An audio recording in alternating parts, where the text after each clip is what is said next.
बिस्मिल्लाहिर्रहमानिर्रहीम। इन्नल्लाह व मलाइकतहु युसल्लूना अलन नबी या अय्युहल्लज़ीना आमनु सल्लु अलैहि व सल्लिमु तस्लीमा। अल्लाहुम्मा सल्लि अला मुहम्मद व आले मुहम्मद। मोहतरम नाज़रीन, मैं हूँ आपका मेज़बान Hakeem Dilshad Hussain Tabassum, member American infertility association USA।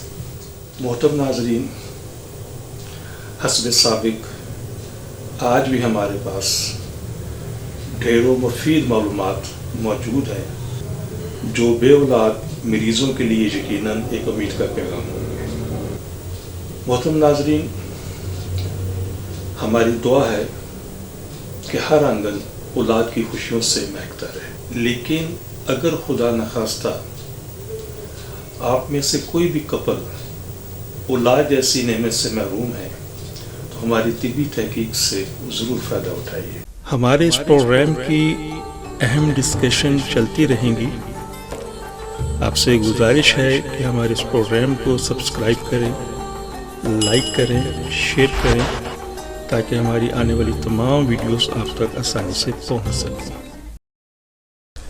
जैसा कि आपके इल्म में है कि इस वक्त मैं एज़ोस्पर्मिया की इकसाम के ऊपर एक सीरीज़ मैंने शुरू की है, तो ये प्रोग्राम भी एज़ोस्पर्मिया की सीरीज़ का ही एक हिस्सा है। आज हम एज़ोस्पर्मिया की जिस किस्म पर हम बात कर रहे हैं, ये इंतहाई अहम इसकी किस्म है जो अक्सर लोग समझने से बाज़ औक़ात कासिर होते हैं। आज हम एज़ोस्पर्मिया की जिस किस्म का हम जिक्र कर रहे हैं उस किस्म का नाम है टेम्परेरी एज़ोस्पर्मिया। जैसा कि नाम से ही ज़ाहिर है कि टेम्परेरी एज़ोस्पर्मिया का मतलब है वक्ती तौर पर जो एज़ोस्पर्मिया पैदा होता है उसको हम टेम्परेरी एज़ोस्पर्मिया कहते हैं या वक्ती एज़ोस्पर्मिया भी हम कहते हैं।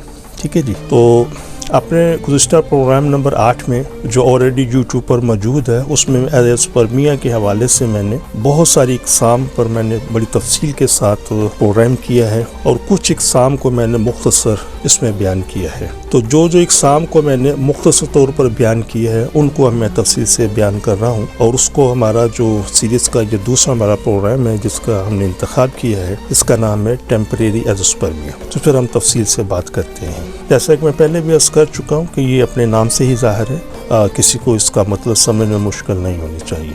इसकी मज़ीद तफसील मैं कुछ यूँ कर सकता हूँ आसानी से समझने के लिए कि एक शख्स शादीशुदा है और साहिब औलाद भी है, लेकिन कुछ टाइम 2 साल 3 साल 4 साल 5 साल गुजरने के बाद उसके यहाँ दोबारा औलाद नहीं होती तो यकीनन वो परेशान होता है। तो फिर डॉक्टर या हुक्माज़ात के साथ जब वो राब्ता करता है तो फिर उनको सीमन एनालिसिस का मशवरा दिया जाता है, यानी कि मनी का टेस्ट। तो अक्सर जो मरीज़ होते हैं इस चीज़ के ऊपर तकरार भी करते हैं कि जो ऑलरेडी हम साहिब औलाद हैं, तो उन्हें बताया जाता है कि चलें फिर भी आप ये टेस्ट करवाएं, बाकी बात हम बाद में करेंगे। अब जिस वक्त वो अपना सीमन एनालिसिस करवाते हैं तो देख कर हैरान रह जाते हैं कि उनका स्पर्म बिल्कुल ज़ीरो नील है, तो बहुत सारे खदशात उनके जहन में पैदा होते हैं। तो ऐसा अपने जहन के अंदर किसी किस्म के खदशात को पैदा ना होने दें, बल्कि ये एक एज़ोस्पर्मिया की ही किस्म है जिसको हम टेम्परेरी एज़ोस्पर्मिया कहते हैं और जिसके पीछे जो होने की वजह यही है कि जब वो शादीशुदा था और वो उसके बाद वो साहिब औलाद भी हुआ,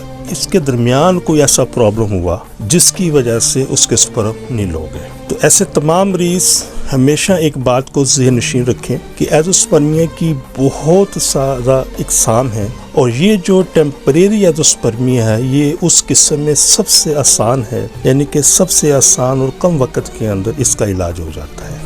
तो अब हम चलते हैं वो कौन कौन से अमराज़ हैं जिनकी वजह से टेम्परेरी एज़ोस्पर्मिया हो सकता है या होने के चांसेस ज़्यादा होते हैं। तो उनमें जो ज़्यादातर हमें देखने में आता है उसमें चंद का जिक्र मैं करता चलूँ। इसमें टाइफाइड बुखार है या किसी भी किस्म का कोई शदीद बुखार हो जाए, इसमें डेंगू भी है, इसमें मलेरिया भी है, इसमें मिर्गी है, कनपेड़े जिसको हम मम्स कहते हैं, नमूनिया, चेचक, लकड़ा ककड़ा, टीबी, दमा, हर्निया, या हर्निया के इन्फेक्शन भी इस मर्ज के पैदा होने का सबब बनता है। इसके साथ साथ किसी भी किस्म की पुरानी एलर्जी या खारिश जिसके अंदर वो बहुत अरसे से मुब्तला रहा हो, इसके साथ यरकान है, हेपेटाइटिस है, उसकी कोई भी किस्म है, सोजाक है जिसको हम गनोरिया भी कहते हैं, आतशिक है, जुज़ाम है, इसके साथ अमराज जिगर है, अमराज मैदा है, अमराज आंत है, इसके साथ साथ अमराज गुर्दा मसाना भी हैं।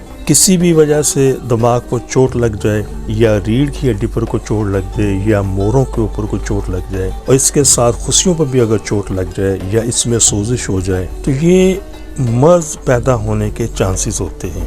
اس کے ساتھ ساتھ اگر برڈ فلو ہو جائے یا شدید تیز بخار ہو جائے اس کی وجہ سے بھی ٹیمپریری ایزوسپرمیا ہو سکتا ہے۔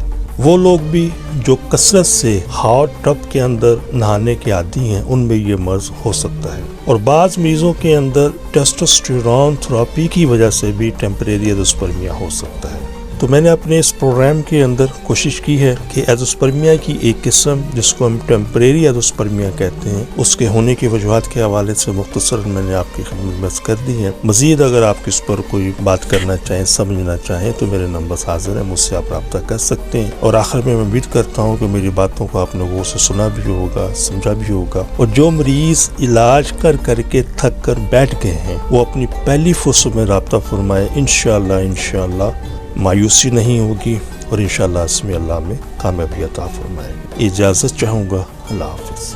محترم ناظرین، ہماری دعا ہے کہ ہر آنگن اولاد کی خوشیوں سے مہکتا رہے، لیکن اگر خدا نخواستہ کوئی بھی کپل ابھی تک اولاد جیسی نعمت سے محروم ہے تو ہماری طبی تحقیق سے ضرور فائدہ اٹھائیے، اور وہ خواتین و حضرات جنہیں ڈاکٹر حضرات نے IVF، IUI، ICSI یا دیگر کسی بھی حوالے سے ٹیسٹ ریویو کا مشورہ دیا ہے، تو ہماری ان سے بڑی مؤدبانہ گزارش ہے کہ ان تمام چیزوں سے، ان تمام سلسلوں سے پہلے ایک مرتبہ ہم سے ضرور کنسلٹ کریں، انشاءاللہ ان چیزوں کی ضرورت باقی نہیں رہے گی۔ اب میں آپ سے اجازت چاہوں گا اپنے اس پروگرام سے، تو دوبارہ پھر عرض کرتا چلوں کہ اگر کسی بھی حوالے سے اگر کوئی چیز آپ پوچھنا چاہیں تو آپ مجھ سے فون پر رابطہ کر سکتے ہیں یا وقت لے کر میرے کلینک پر تشریف لا سکتے ہیں۔ اپنی دعا میں یاد رکھیے گا۔ بہت شکریہ۔ السلام علیکم ورحمۃ اللہ وبرکاتہ۔ پاکستان زندہ باد۔ آپ سے گزارش ہے کہ ہمارے اس پروگرام کو سبسکرائب کریں، لائک کریں، شیئر کریں تاکہ ہماری آنے والی تمام ویڈیوز آپ تک آسانی سے پہنچ سکیں۔